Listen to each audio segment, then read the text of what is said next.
Yo, what is going on, ladies and gentlemen? It is your boy right here, MMA Reloaded. As always, we're bringing it live for episode 36 of MMA Reloaded Real Talk, man. Episode 36. Holy shit. The time has just flown by.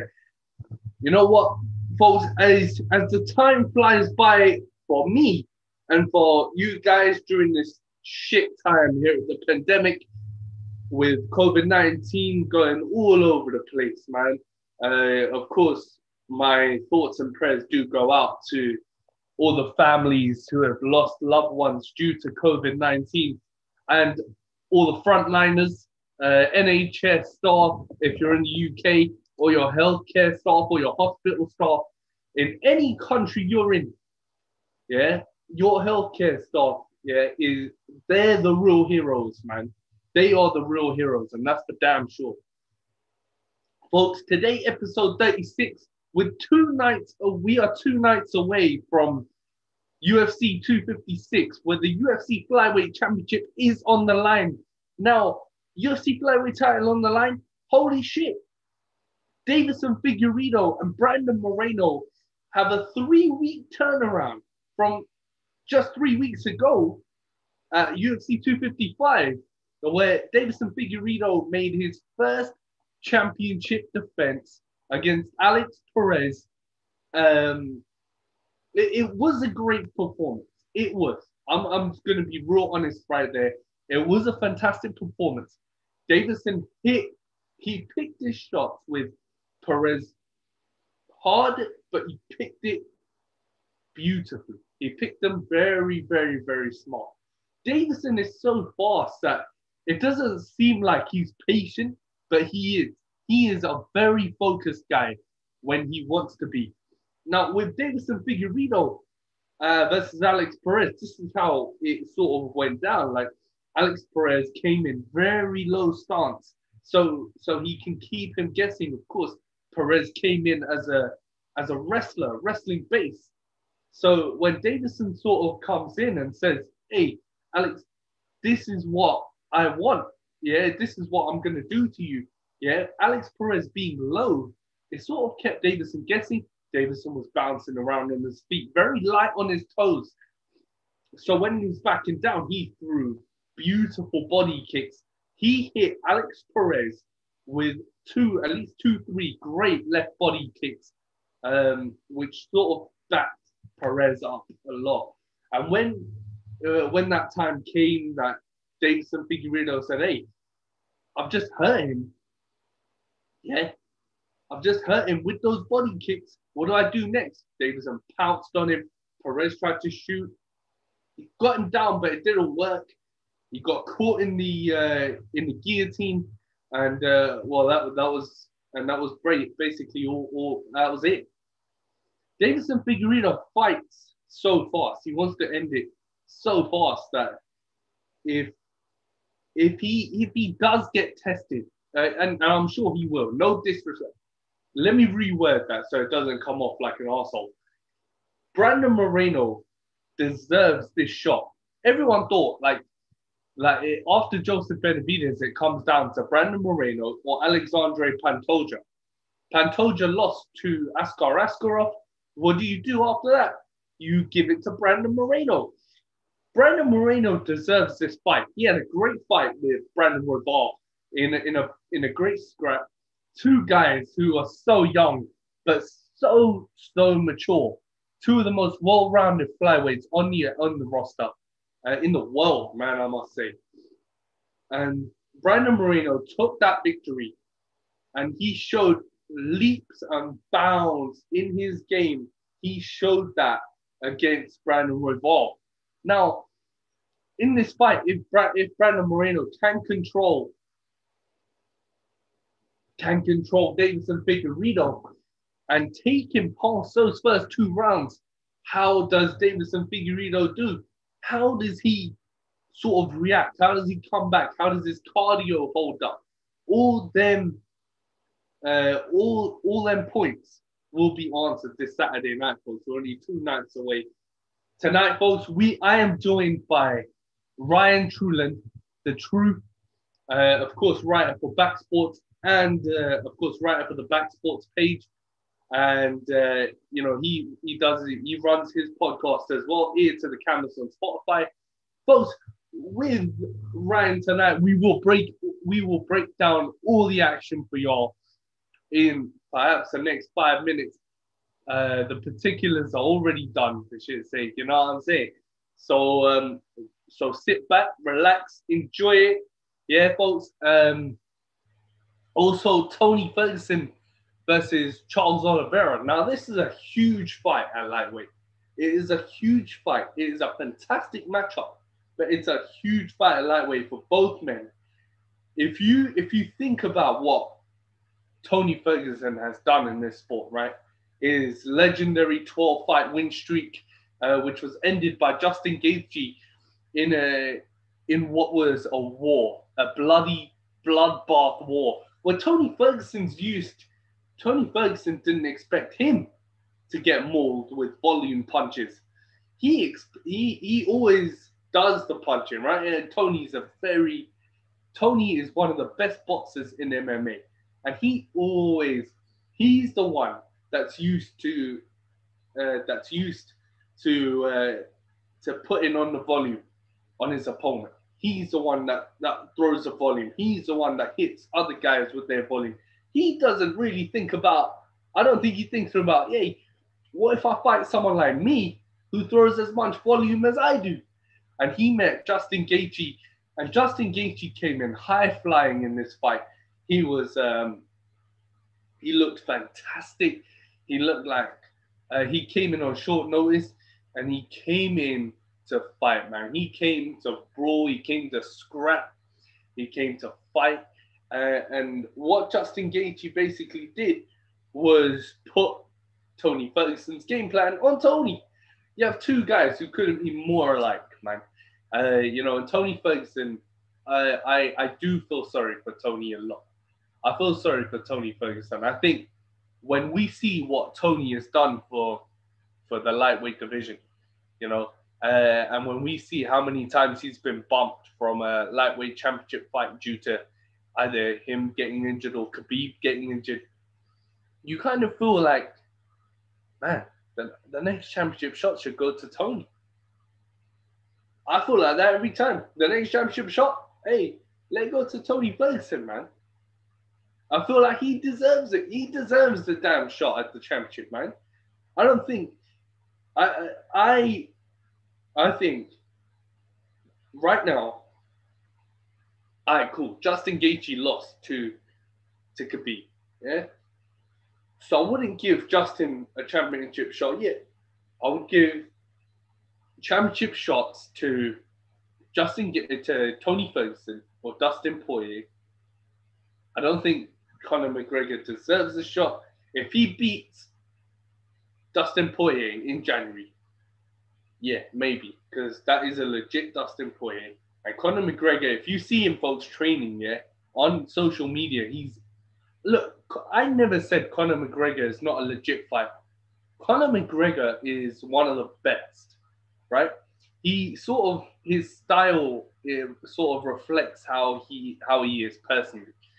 Yeah, he's a very confident style. He's got a very fearless style. He's got a very in-your-face style. But in your face doesn't mean he's swinging at you. It means he's controlled. It means his boxing is superb. That combination that he throws with the right uppercut to the body and then the left over the top, or his body kick into the left hand like he did to Chad Mendes, or that's just the timing of, like he did to Eddie Alvarez. He was fighting on the back foot, and that combination dropped Alvarez 3 times, man. Yeah. What I see in this fight now with compared to the first fight, folks, this fight is 6 years in the making, right? 2014, I think it was, 2016. Yeah, Dustin Poirier fought. Oh no, wait, it might be 2014. Hold on. Let's have a look, shall we?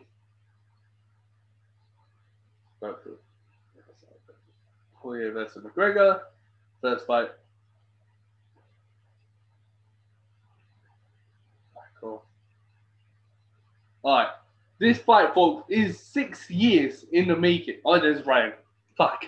Ryan is about ready, folks. We're ready. Let's go. We'll talk about this with Ryan.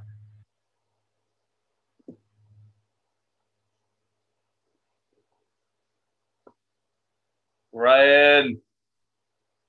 Hey, Hey, man. What's going on, brother? not much. Sorry, I was throwing on my shirt. Hey, look what you got. Yes, boy. That's what I'm talking about, man. Shit. What's going on, brother? It's an impromptu one today. Of course, we're 2 nights away from fight night, man. UFC 256. And right, I was just talking to the people. Yeah, Davison Figueiredo versus Brandon Moreno, main event, UFC flyweight championship. Both guys coming off a three week turnaround. Yeah, and before I get into my thoughts, bro, I want to get your thoughts on the fight. How do you think Davison's cardio is going to hold up if Brandon takes him past round 2, round 1? What did you think of Davison's first defense against Alex Perez, man, 55? Oh man. Well, first of all, I think it's kind of funny how everybody's talking about Figueiredo, how he's gonna handle his weight, his cardio, but Moreno's in the same exact position. He also fought at UFC 255. Yeah. I think his fight actually went even a little longer than Figueiredo's. They both scored pretty quick finishes, but they both fought 3 weeks ago, and here we are. Figueiredo, though, man, super impressive against Perez, Yep. and he's come out and said he thinks Moreno is actually an easier fight for him, which I don't agree with. Mm-hmm. Moreno, in my opinion, is definitely going to be a tougher out. I think he's going to be more tough to put away. But Davison's, I think it's just the start of his run. Definitely, man. I think Davison Figueiredo has been compared to guys like Henry Cejudo and guys like Demetrius Johnson as being that sort of a great champion at flyweight, as being the guy who can sell tickets and sort of revamp that division. But right, the thing is when I watched an interview on with Ariel Helwani with Davison Figueiredo. Right, he has his coach there right beside him because translation, but not one word came out of his mouth. His coach did all the talking with him. Yeah, Yeah. and his coach and Ariel asked Davison, "Who would you rather face, Cody Garbrandt or Demetrius John or Henry Cejudo, if you had the choice?" Yeah. And his coach and Davison is zipped. His mouth is shut, bro. And his coach talks and his coach says, "Oh, Henry Cejudo has been talking a lot of shit, and Henry Cejudo's the fight I want for Davison."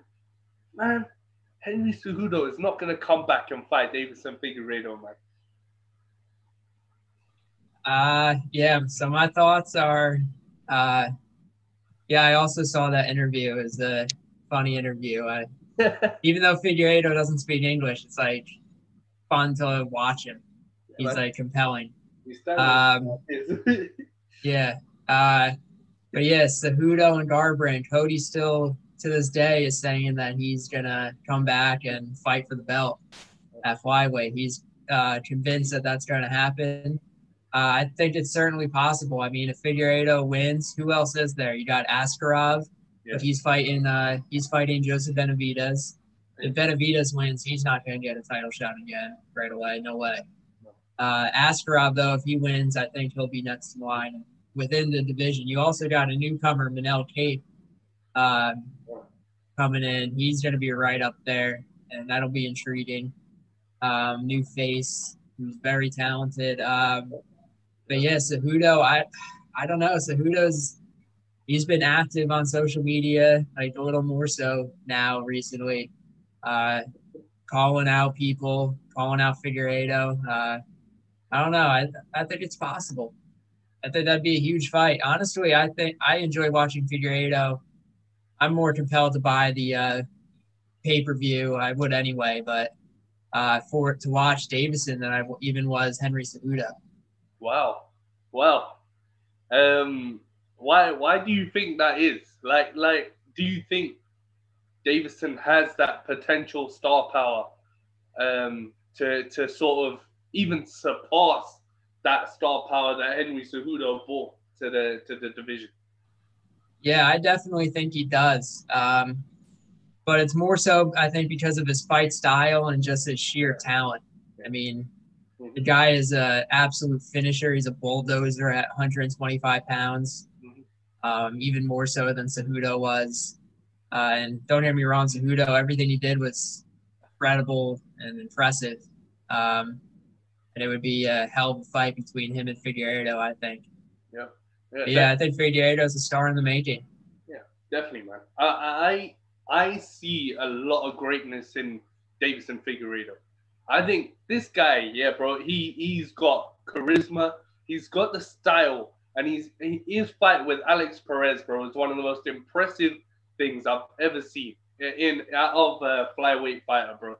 He basically picked his shots so well. He did it with style, and I think what we're gonna see in this fight, and I think a lot of people are sort of saying that, oh, Davison doesn't fight past 2 rounds, doesn't even fight past 1 round.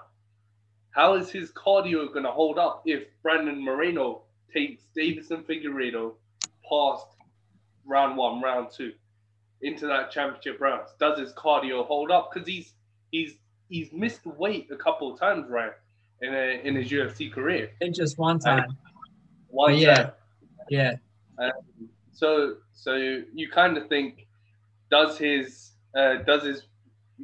sort of affect this fight if Brandon Moreno chooses to grapple him and take him down? Does that come into play? I think it could. I think it could against a more durable Brandon Moreno, but even taking Figueiredo down, I mean, he can submit you from his back anywhere. He's super aggressive on the ground. Good at getting back to his feet if he wants to. And yeah, the cardio thing will be interesting because I do expect this to go into probably the 3rd round, maybe even the championship rounds. And if Davison does get past Moreno, I think the cardio question comes back even into more effect if he ends up fighting Cejudo, a guy who's very capable of going 25 minutes and who often gets stronger and makes adjustments mid-fight. So I think that'll be a huge factor if he ends up fighting Cejudo, and I do think it'll play into Saturday night too. I said that in one of my posts on Insta. I said that Cody Garbrandt would be more of a realistic fight than Henry Cejudo for Davison if he wins this Saturday night. I think a more realistic fight would be Cody Garbrandt. Because recently Henry Cejudo got into a bit of a Twitter war with Jake Paul, and he wants that money fight, and he sort of been going back and forth with Jake Paul about this shit. Personally, yeah, Ryan, I find it bullshit. I find the whole thing ridiculous. Yeah. But yeah, man, I think Cody Garbrandt's a more realistic opponent for the flyweight championship next if Davison wins this Saturday night. I agree with that. I agree. I think it will be Garbrandt or Cejudo, but I do agree that Garbrandt is more likely. Yeah. And when we talked about the top flyweight contenders, yeah, bro, I think that division has revamped, and it's rekindling that fire that I expected when it first started out, bro. Yeah, when I saw guys like John Moraga and when I saw guys like Joseph Benavidez, Demetrius Johnson, yeah, that is the division that I want back. Yeah, and I think what these guys are giving us is just that. And I see Askarov, Pantoja, Brandon Royval, Manel Cape. Bro, Manel Cape is a very interesting guy. Yeah, bro, he's like he's like the Chael Sonnen, or even the Charles Bennett of MMA. Yeah, but his fights at Rising, yeah, bro, are great, and he's been like he's like an uncontrollable beast. Yeah, but in the cage, so talented, bro. And if he Yeah, beat, man, he's a lot of fun. yeah, man, if he beats Pantoja at in his next fight, and Pantoja's ranked number 4, yeah, you got this, man. You got a new contender. Yep. Yeah, and straight He's up. actually the replacement for the title fight on Saturday. What? Yeah, I read that. Cape is the replacement in case there's a late injury or something like that. Oh, you're shitting me. No. Oh man. Right. Wow. Bro. You can't. And when you have a guy with that reputation, you have to put him in there, bro. Yeah, straight up. I'm not gonna sugarcoat that. You're gonna have to put him in there. Yeah, because you got. I think when you see the banter, when you see the flyweight division, most of the guys are already matched up, right? You got Askarov and Benavidez. Who's next though for Alex Perez? Would you give Alex Perez Brandon Royval, or would you sort of give him someone else? Would you give him Kai Kara France? I like either one of those. Both of those sound good to me. And Really. you got man, and you got guys coming in the flyweight division like Jerome Rivera. You got Matt Chanel, bro, and it's that sort of division, bro. It's so open. Yeah, Ryan. 1 to 15, shit. Any one of the guys, yeah, will be a great title contender in my eyes. Yeah, I think it's wide open except for the guy who has the C next to his name. Oh, definitely. Yeah, Man. I think he might have a stranglehold on this division for a while. But and then Ryan, we move on to your co-main event, Tony Ferguson and Charles Oliveira. Yeah, well, and I was waiting to see what they would do with the lightweight division after making Dustin Poirier and Conor McGregor number 2, which we'll talk about in a while. I think. What do you think when you see Tony Ferguson matched up with Charles Oliveira? What are your first impressions when that matchup came on? Oh man, well, both of them are kings or incredible at getting bonuses. I think it might be fight of the night. I wish it was 5 rounds, but it's 3. But yeah, it might be fight of the night. Obviously, Ferguson's the bigger name. I think if he wins, he'll definitely be calling for Khabib to get that fight again. And I think Ferguson is one of the top guys that could get Khabib to come back if there's even a chance. Because or at some point they're just going to strip. They're going to have to take his Khabib's belt, and we'll see what happens from there. But I think Ferguson will call for the Khabib fight. Oliveira will probably call his shot too. He's on a 7-fight win streak. That'll be his 8th. Win over Tony Ferguson will be huge. Mm-hmm. My guess is he'll fall victim to the log jam up there of big name contenders that are going to be ahead of him in line. He won't jump from 7 up to challenging for the belt, unfortunately. I mean, the guy is one of the most underrated fighters in the entire world. Mm-hmm. Honestly, a great fight. Yeah, and he broke the record for the most submissions in the UFC. You got 13 submissions, yeah, or is it? I think it's 15, 13. Yeah, I think you're right. Yeah, and bro, and Charles Oliveira has always been that guy. Like early in his UFC career, he was fighting top guys. He fought Frankie Edgar early on. He had a lot of good opponents to test himself against. He fought Max Holloway where he hurt his neck. I think what we see now in Charles Oliveira is a lot of maturity. We see the fact that, you know what? I broke this record. I can do this shit. Yeah, I beat Kevin Lee like he was a little bitch. I basically, I'm knocking on that door now, bro. And I think a lot of people were expecting him to fight Dan Hooker. because number 7, number 8, yeah, it kind of makes sense, right? But it turns out Tony Ferguson versus Charles Oliveira. And what are your thoughts, Ryan, on Charles Oliveira and how his game has evolved um, throughout his career? Yeah, really impressive. I mean, the 7-fight win streak that he's on, he submitted 5 guys and TKO'd the other 2. All 7 wins by finish.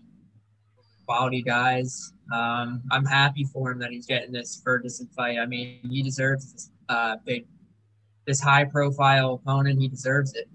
Kevin Lee was the first step of that. Ferguson's another step higher. And if he gets past Ferguson, he's going to end up fighting a guy like Poirier or who knows, Chandler, who knows, Gaethje. There's plenty of names. If he gets past Ferguson, you're going to have to give him one of those names next. And that's one. I'm happy for him. Yeah, man. Me too. And that's one guy that we're still waiting to hear from is Michael Chandler. Where does Michael Chandler fit into this, man? Yeah, I still think Gaethje. I think give him Gaethje. Right. Why not? Chandler was the replacement for the Khabib Gaethje fight a couple months back. Yeah. So they clearly think that highly of him. Give him Gaethje. I mean, yeah, Ryan, but like you, they actually teased Dan Hooker versus Justin Gaethje like last week. Dan Hooker said, you know what? And he said to Ariel, you know what? I want Justin Gaethje. I want that fight. Yeah, and I think that'd be fun.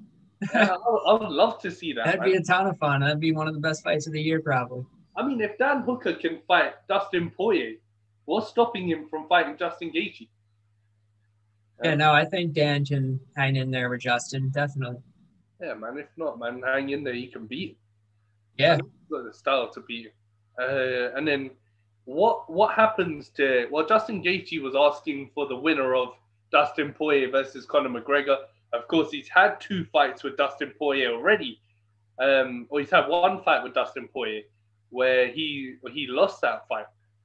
Yeah, bro. And then I know he's been wanting a rematch. I know Dustin's been wanting a rematch. Who do you think is more of a realistic opponent for Justin Gaethje? Do you think Dan Hooker or the winner of Conor McGregor and Dustin Poirier? Or Michael Chandler? Or Chandler, yeah. It's a tough call because, I mean, it really so much depends on what happens with Khabib. How long is that belt going to be held up with him deciding whether or not he does want to fight and the UFC waiting on him? So, I mean, the winner of the Poirier-McGregor fight, especially Conor, I mean, if he wins, he's going to want a title fight. Yeah. I'm sure the UFC is going to want to make Khabib-McGregor too. So we'll see where that goes. I think even if Dustin loses to McGregor, I think Dustin versus Gaethje would be fun. I think that'll be a great fight. Yeah, even if Poirier loses. Yeah, even if Poirier loses. That's what I was going to say, Ryan, is if Dustin Poirier does lose that fight, do you give him Michael Chandler? And do you put Gaethje against McGregor? Yeah, I think McGregor, if he beats Poirier, I think his next fight will either be for the belt or be for an interim or vacant belt. Yeah. So that plays a lot into it, you know. McGregor, if he wins, he's either going to fight Khabib or he'll wait for a top contender to emerge from the pack. Do you think Khabib will ever come back? So hard to read him. I mean, for now, I believe what he says, and he's saying he's not. He seems pretty content. Yeah. I know the UFC wants him to probably come back, get one more, go for 30, obviously. He just bought his own promotion, bro. Yeah, he's doing a lot of things already. Yeah, man. And he's sort of like becoming an ambassador for the sport. And he wants MMA to become an Olympic sport. And I hear he's sort of protesting that now in Russia. So yeah, but I think Khabib's a smart guy. I think he's actually smarter than I gave him credit for. I think what we see is now Khabib knows, all right, cool, I'm not fighting anymore. What do I do next? All right, cool, yeah, I'll do this. Yeah, so I don't see Khabib coming back. If he makes money and he's happy, yeah, he's not gonna come back, bro. Yeah, yeah. I wonder how long they wait for his until they take the belt from him. Obviously, that's going to be a tough day whenever that comes, if it comes. But it'll open up a vacant title fight for some of these top guys. Yeah, straight up, man. And do you feel sorry for Tony Ferguson? Look, Ryan, yeah, I feel sorry for Tony. I was just saying before you joined, yeah, that look, Tony's been bumped because of injury, because of either someone pulled out, Khabib pulled out, he pulled out. He's been bumped from championship fights 5 times. Yeah, he got bumped that once against Conor McGregor, and then the other times were against Khabib. And Tony Ferguson was on a 12-fight win streak. 12-fight win streak ended by Justin Gaethje. You know, do we see a more focused, hungry Tony Ferguson coming into this one? I think we'll see the same level of focus and hunger from Tony. I saw something recently. He said that he's not really concerned about the title shot that he hasn't gotten. He's just focused on this fight. I credit him for that. But yeah, I think if you have a heart, you got to feel sorry for him. I mean, he's still won, 12 out of his last 13? Yep. I mean, if he beats Oliveira, I think you can give him a title shot. 12 of his last 13. And you see some of those names, yeah, Ryan, are legends. You beat Anthony Pettis, yeah? He's beat, if I pull up his record, yeah? Bro, them 12 wins, yeah, were not easy fights. Let me just pull it. No, they were not easy fights. Donald Cerrone, Anthony Pettis, Kevin Lee, RDA. He beat Edson Barboza, Josh Thompson. He had great fights, man. Before that, he was last beaten by Michael Johnson in 2012. Yeah. And now, bro, I think, although he's not concerned about the title shot, he kind of gives me the same impression that Robert Whittaker gives me. It gives me that same impression. Yeah, no, I get you on that. What do you think about these big opportunities for Kevin Holland? And we'll start with him. Kevin Holland getting to fight Jacare. There's another guy fighting heavyweight, Cyril Gane, fighting JDS. 2 huge opportunities for these young guys. First, let's start with Kevin Holland. I love Kevin Holland. I think Kevin Holland, for me right now, could be is a young legend. He's only in his mid to late 20s, yeah. And what has he done already, man? He takes fight after fight after fight after fight. 5 wins this year alone. Yeah, bro. He's ranked now, 15. He's ranked. Yeah. It's about bloody time. I was waiting for that shit. And I think we even said it the last time, man. I either want him to see in the top 15 or I want to see him in the next update in UFC 4, yeah, or something like that, yeah. I mean, I think this is his biggest name to date. Apart from his debut against Thiago Santos, this is his biggest name to date. He's fighting a legend, yeah. Jacare is perhaps like, what is he, like 40-something fights deep in his career right now? Yeah. Yes, but Strikeforce, UFC. Pride, man. Strikeforce, UFC, yeah, man. And he's not slowing down. That guy is a beast. He got beaten. All right, cool. He got beaten by Jack Hermansson. I don't think I think Jack came into that fight better shape. I think you could see a bit of like, I don't know whether it's age, whether he's just slowing down. He's 42. Yeah, I think that's part of it. Yeah. Do you see the same thing? Like, I think I love I love Kevin Holland. I love watching Kevin Holland, man. If Kevin Holland beats Jacare, yeah, forget top 15, man. Top 10, give him a top 10 ranked opponent. Give him Marvin Vettori. I would take that shit, and I'd love to see that fight, man. Yeah, it's a couple of things there. I think, yeah, Holland, if he beats Jacare, gets a fight night main event in his next fight. Yeah, for real. Same thing with Gane fighting JDS. I think if he beats JDS, he gets a fight night main event in 2021 for his next. I love Cyril Gane. I absolutely love this guy. He's undefeated for a 9-0. Yeah? Probably the most fun heavyweight in the division outside the top, what, 5? I had real concerns about his cardio in his last fight, but yeah, I was actually very impressed. Yeah, bro, his boxing was so good, man.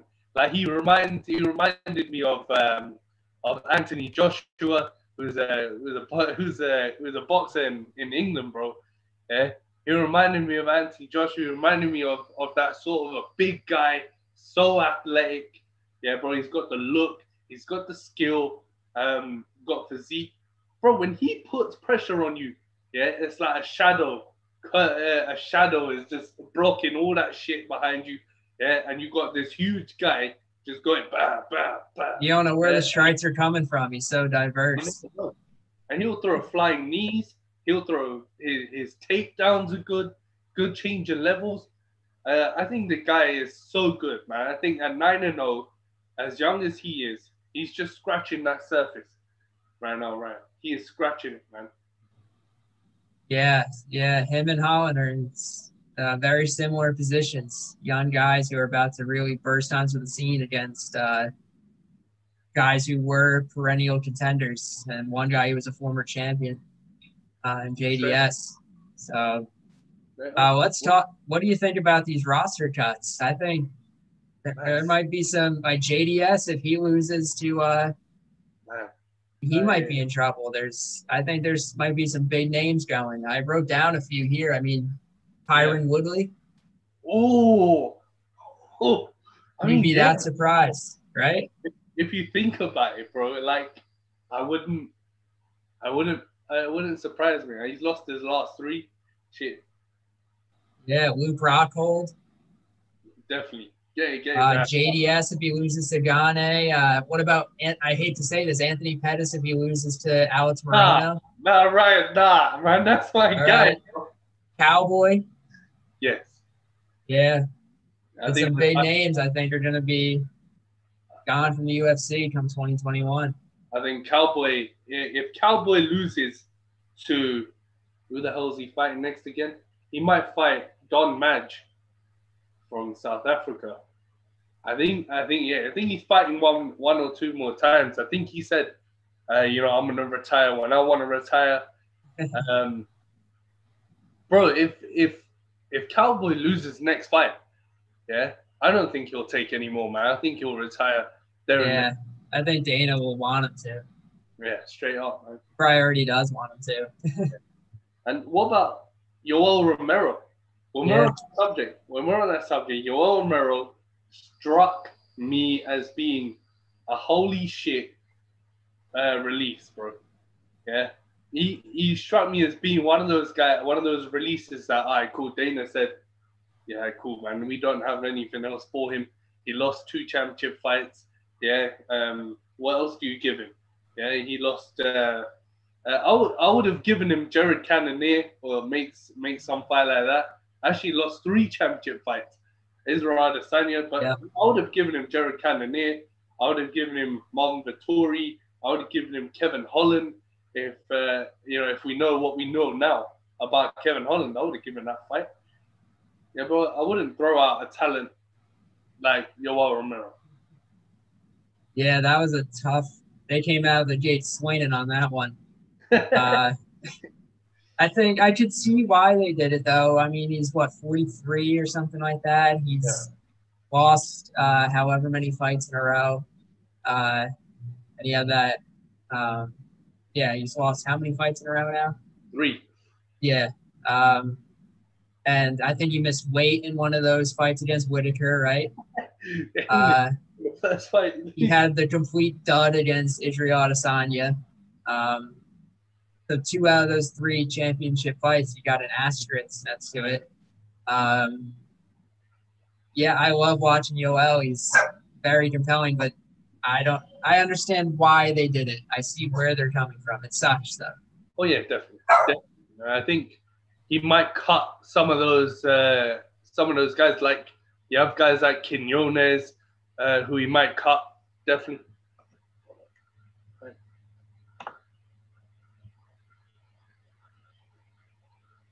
Right. All right. All right, man. Yeah, man. I think he might cut guys like small time guys. So undercard guys like Quinones, some of those guys. I think, bro. I think at flyweight, yeah, right. And I wanted to talk to you about this guy, yeah.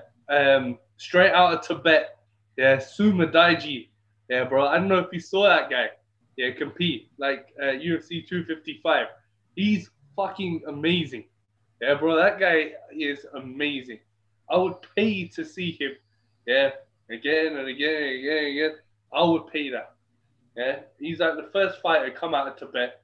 He trains in Dagestan for wrestling.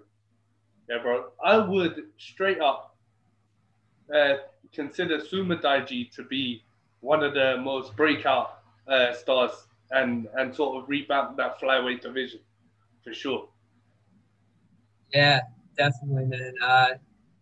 Yeah, there's a couple guys in that flyweight division who just came in recently that are gonna really, like you said, revamp it. And along with Figueiredo and Garbrandt possibly coming down to fight there. Yeah. A lot of fun opportunities. Sorry, my dog's barking. Yeah, I know, man. Bro, I wanted to go back now to UFC 256.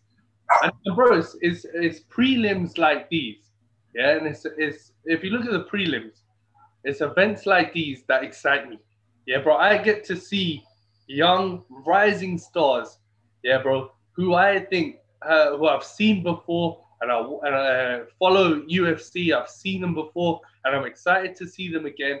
And I think one of those guys is Gavin Tucker. Yeah, bro. I love watching Gavin Tucker, bro. Yeah, he's got a great record. He's only lost 1 fight in his career, and he's 3-1 in the UFC.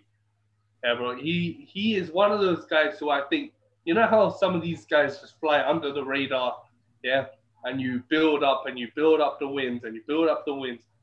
I think Gavin Tucker could be one of those guys to sort of break through if he wins his next couple of fights. Yeah, I see where you're coming from with Gavin Tucker. He's going to be, I think he could definitely be one of those guys who just keeps his head down, keeps racking up wins until he pretty much has an undeniable resume, and you have to start giving him those big names. But yeah, big fight for him coming up here on this weekend. And yeah, I definitely see the talent that you're seeing in Gavin Tucker. Yeah, man. Straight That's up. the beauty in watching the prelims. You get to see these guys on their way up. I love the motherfucking prelim. Best fights come from the prelims too a lot of the time. Straight up, man. And there's 2 more prelim fights. Yeah, on that card this Saturday night. One is Renato Moicano takes on Rafael Fiziev. Renato, bro, since he's moved up to lightweight, he beat Damir Hadzovic, bro, in his first lightweight fight. He looked good in the fight. Yeah, I think he was outsized by some of it because, of course, bro, 155ers here. If you weigh in at 155, imagine what you're walking around at. Some of those natural 155ers. He's coming up from 145. I think he must be walking around at 160, maybe like 165 or something like that maximum. Yeah. So I think he was outsized. I think with Fiziev, he'll meet a guy who's a lot more mirrored in terms of size, like he is. I think, bro, Rafael Fiziev, a lot of people are talking about this guy, Ryan. Yeah, they're talking about his style. They're talking about how good he is on the feet. They're talking about how his Matrix shit. They're talking about it all, man. I think he could be one of those guys as well that Dana pushes for big fights. Yeah, yeah. I think you're seeing it this Saturday with him getting Nato Moicano already here. That's a big fight for both guys. Honestly, it's one of those. It's like a crossroads fight for Moicano. This is a guy who, at one time before he fought Jose Aldo, he was considered to be one of these rising stars in that division. A guy who was gonna really contend for that belt down there. And we know what happens against Aldo. I mean, Moicano, forgive me if I'm mistaken, but I believe he beat Calvin Cater and Cub Swanson. Yep. Then who did he lose to after Aldo? He lost to, he got knocked out in the first round by Korean Zombie. Korean Zombie, that's right, yes. That one shot, I remember that. That's right. Yeah, so he got finished twice in a row against guys who are contenders, definitely. And so he took a step back, reevaluated some things, moved up to lightweight. And I think he's like 5'10", 5'11". So he's one of those long, skinnier guys. So he could, if he does keep moving up these lightweight ranks, I can see that giving him some problems against these tougher, bigger lightweights in that division. And Fiziev, I mean, this is a guy right here that could give him problems this Saturday. Fiziev. This is a pretty high-risk fight for Moicano here. I mean, a lot of people were talking about Fiziev being matched up by Mark Jacasey, and Mark Jacasey sort of taking him down a peg and sort of saying, bro, I'm the one who does that Matrix shit, not you. Yeah? But Fiziev Matrix 2 Mark Jacasey kicks. Yeah? He didn't get wild the whole fight. Yeah? He stayed patient, technically pieced him up. Leg kicks were on some neck shit. Great leg kicks, bro. He threw up. He can wrestle. Great takedowns. But yeah, man, I think in Fiziev, you're going to see a very complete fighter. And as far as being a top contender, I think he could be one of those guys who stops at like number 9 or number 8 and starts to climb that ladder. But I see a lot of breakout stars on this card, man. And I'm looking forward to seeing how Junior Dos Santos does against Cyril Gane. Yeah, definitely. I think Junior Dos Santos, bro, without a doubt. Ryan, what do you think, man? I think he's a legend, yeah, well, for sure. His time came when he beat King Velasquez for the heavyweight championship. But where does he go from here against Cyril Gane? How does he beat such an explosive, big guy like Gane?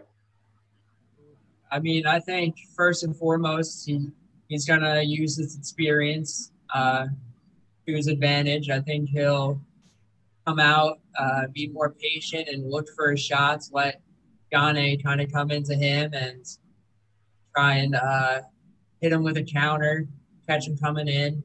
That's right. Yeah, I think we'll see if his experience is the difference here in this one against Gane.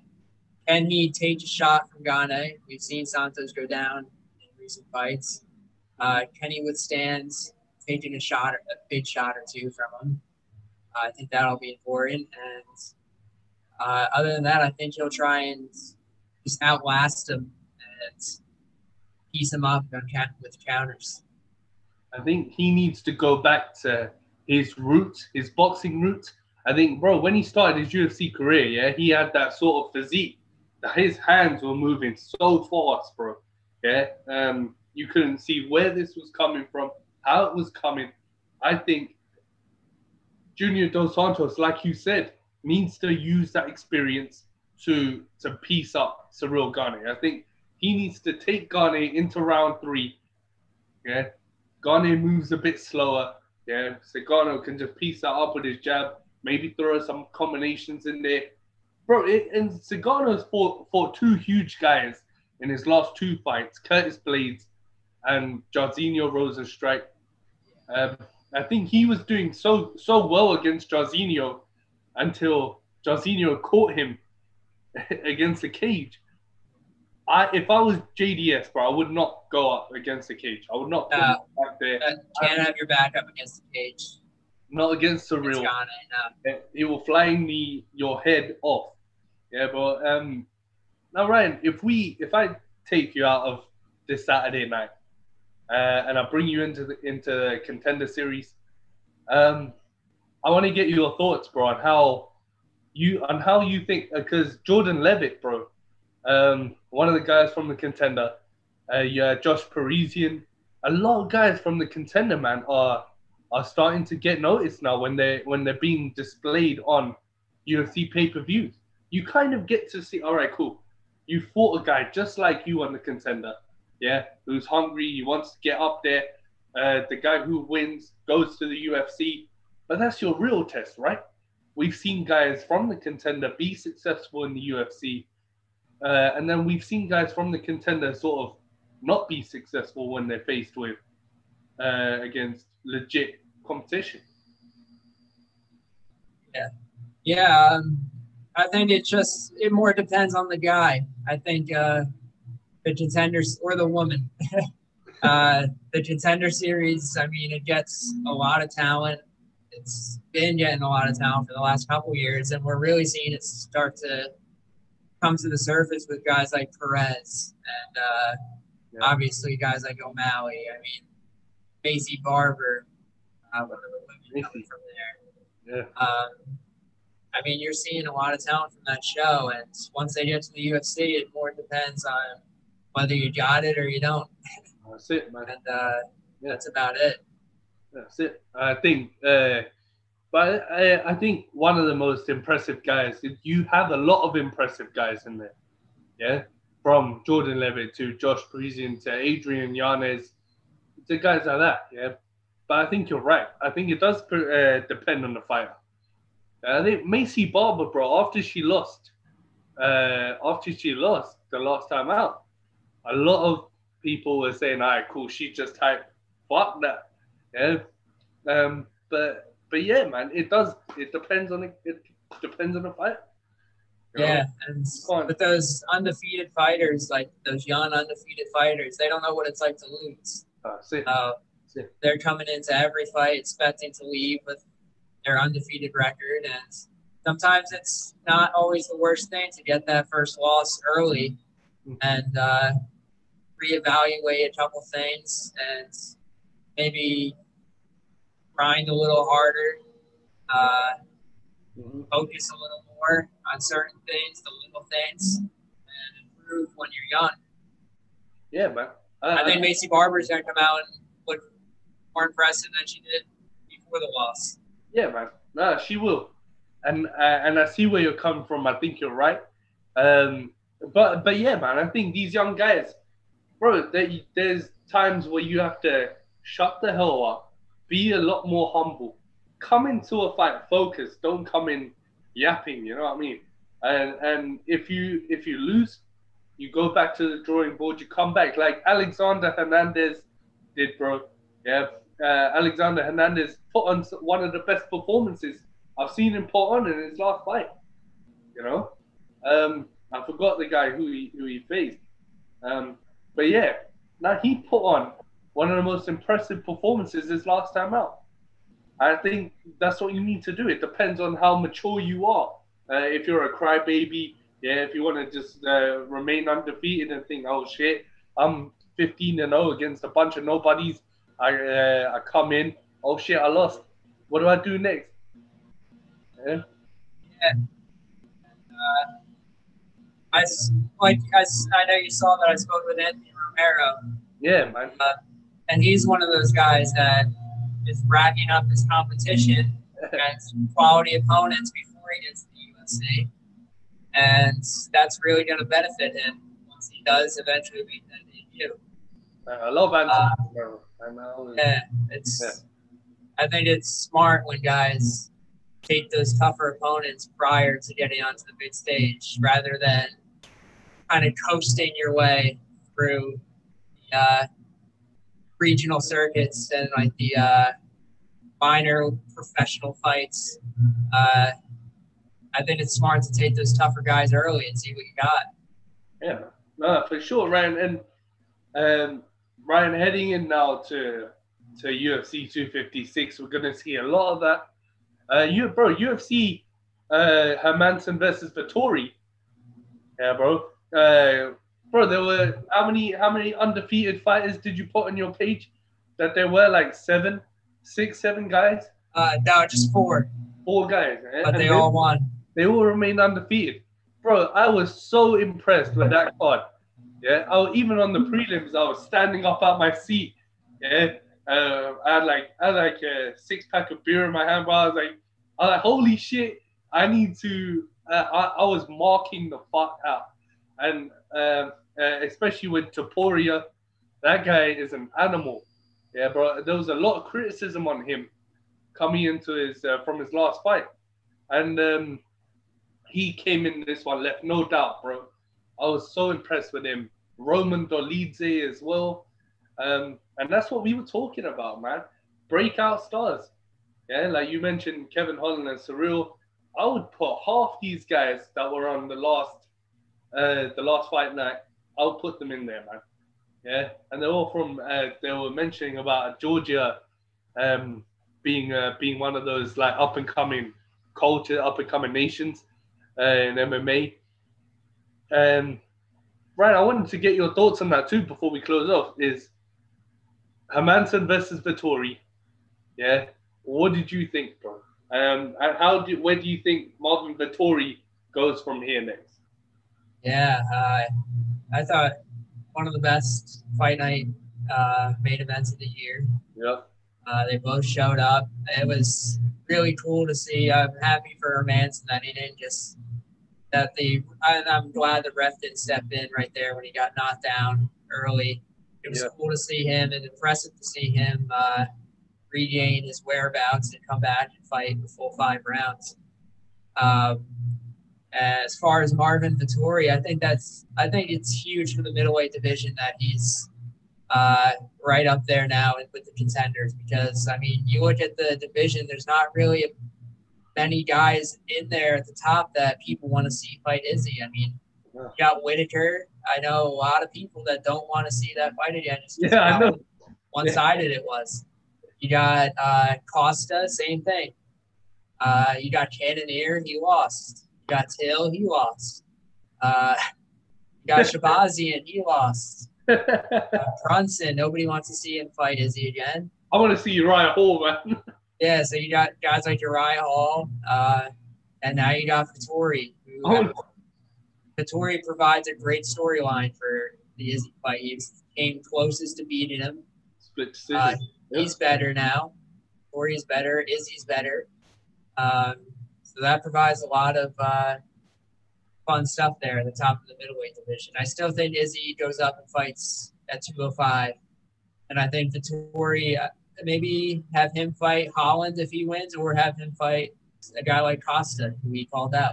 Well, straight up, man. I think Paulo Costa needs another big fight for him to actually show that, cool, the Izzy fight, I just choked a little bit. I can still do it. Yeah, he needs to prove that, bro. I'm so impressed with Paulo Costa. I have so much respect for him. When he beat Yoel Romero, I thought, all right, cool, this guy's legit. He was running over guys like they were bitches, right? And they weren't even small guys. They were Johnny Hendricks. He ran over Uriah Hall. Yeah. He ran over Brad Tavares. I was so impressed with him, man. And now in that Izzy fight, he threw a couple of good shots. He hurt Izzy once, but I wasn't overly. That was not the Paulo Costa I wanted. He needed to fight Izzy like he fought Yoel. Go in there, right in his face, and say, "Bro, look, I'm gonna put my fist in your ass, and this is how it's gonna go." Yeah, and I don't know what happened. It happened to Tyron Woodley once as well. When you choke in title fights, if it's your first title fight, you choke. Some fighters do. Do you think Paulo Costa does come back if he does fight someone like Marvin Vettori or Jared Cannonier? Yeah, no, I think like you said, he needs to prove something after that last. He didn't show up against Adesanya. Yeah. That could be too because Adesanya is just so good. He stifled Costa's game plan, but I think it was partly due to the fact that Costa just didn't execute what he normally does in there. It's Adesanya. So a matchup against Cannonier, Vettori, if he beats a guy like that, I'm sure it'll be impressive no matter how he does it. And that'll give him a lot more respect in the eyes of guys like you and me. Yeah, man. No, for sure. Ryan, it's time to pick your picks, bro. UFC 256. It's time to pick your shit. Yeah. From fight night this Saturday night. Yeah, main card. Junior Dos Santos versus Cyril Gane. Who you taking? Oh man. Let's start off with the right out of the gate. That's tough. It really is. I already know like the betting odds. I'm pretty sure Dos Santos is a pretty sizable underdog. Yes. According to the lines. Yeah. As a bettor, I would take Dos Santos. I like that line, him being a big underdog. Former champ. I still think he has some left in the tank. I think could stop Gane. I would actually take Cyril. Yeah? I would actually take Cyril. So I mean, I love Junior, but I got to take Cyril my first pick. Okay. Kevin Holland and Jacare. Who you got? Yeah, I'm gonna go with Kevin Holland. I think he's gonna come in there determined. He didn't get the circumstances prevented him from getting that main event slot against Hermansson. I think he's going to come in very determined to get past Jacare and get another main event slot. I think he's going to finish him. Wow. Predicting a finish. Yeah. Wow. Ladies and gentlemen, if you're a betting man, Ryan got the hookup, man. No, for sure, but I agree with that. I'm going to pick Kevin Holland too. I think I love Kevin Holland, like I said before. Yeah.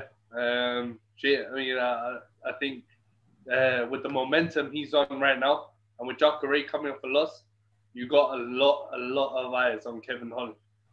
Can he make his 6 wins in 2020? Yeah, man. I think that's actually going to help him. Him being so active, and Jacare not so much. I think that's going to benefit Holland. Yeah, man, for sure.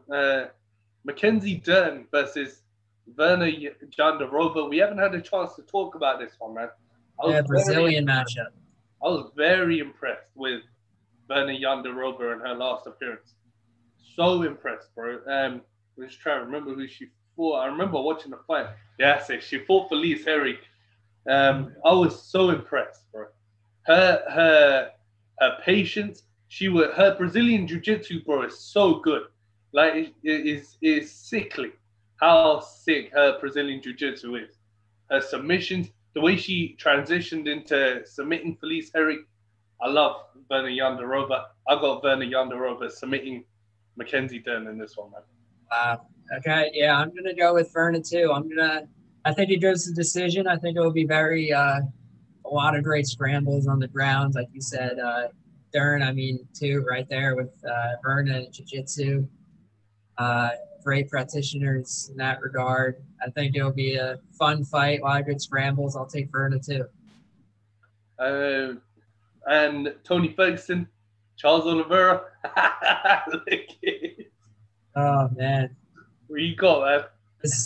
Like I said earlier, this is my pick for fight of the night. Steal the show, man. I think it'll go to decision. I don't think either of these guys are going to get finished in 3 rounds. No. I'm going to take Ferguson, though. Yeah? Yeah, I'm going to take Ferguson. Why you got Tony, Ryan? Go on, tell me. I just think he's a little better on the feet. I think he can handle himself against Oliveira in the grappling department, avoid getting submitted, even be aggressive in his own way in terms of grappling. And I think he'll have a little bit more to offer on the feet and end up winning it in the eyes of the judges. Yeah, for sure. I think Okay, I'm gonna pick Charles Oliveira for this one, yeah. Wow. Right, all right. Hear me out with this one, bro. I think he's coming in very, very mature. I mean, he's coming in very focused. I mean, he wants to prove how good he actually is against the top guys. Early in his career, he didn't have success against top guys. Max Holloway, Frankie Edgar, he got stopped. I think right now he wants to prove how good he actually is. And I think Tony Ferguson may be surprised. Tony Ferguson may get flying triangle choke against Charles Oliveira. Yeah, who knows, man? I would actually. I know Charles is an underdog, not that much though. But yeah, man, I'm taking Dubronx. Hey, if he comes in with that gray hair, I might pick him too. I love the gray hair, man. That worked out for him against Kevin Lee. Hell yeah. Gray hair. He came out all tanned and shit, like he came out of the beach and shit. The little like reading glasses. Yeah, man. I love the reading glasses when he puts them on. You got are you doing and still flyweight champion, or are you doing and new flyweight champion? Davison Figueiredo, Brandon Moreno, Mr. Truth. And still. Oh man. Yeah. And still. Then we might be saying that for a while. All 2021 too. Maybe with Figueiredo, man. Yeah. Yeah, I think Moreno last. I think he takes Figueiredo's toughest shots for a while. I think he gives Davison some of his own. And I think Figueiredo's going to finish him. Maybe third round. Oh, wow. Wow. Ryan, I can tell you're a betting man, bro. With his hands. I can tell you're a betting man. You're going to go and bet that shit. And if you win, you have to split that shit with me. Yeah, I got to agree, man. I think Daiko Deuce Guerrara, for sure, bro. Davison Figueiredo is going to take that shit. I don't think he's going to stop him. Well, he might stop him, actually. Yeah, I'm going to take it. KO round 2. Davison Figueiredo is going to stop Brandon Moreno. I think Brandon's going to come shoot in early, and Figueiredo is going to catch him with like a knee, or he's going to sort of pin him down and ground and pound him. Yeah, man, I think Davison Figueiredo walks out with the championship for sure, and I think Cody Garbrandt's next. Yeah, okay, I agree with that. Yeah. Ryan, brother, we can probably sit and chat about this all day, every day, yeah. But there comes a time when you gotta put like a line right there, and we hit it up on the next fight night. But Ryan, the Truland, thank you so much, my brother. Hey, thank you for having me on again, man. We'll catch up in a week or two. No, man, definitely. Hell yeah, man. All right, enjoy the fights, man. You too, brother. Thank you so much, man. Of course, take it easy. You too, man.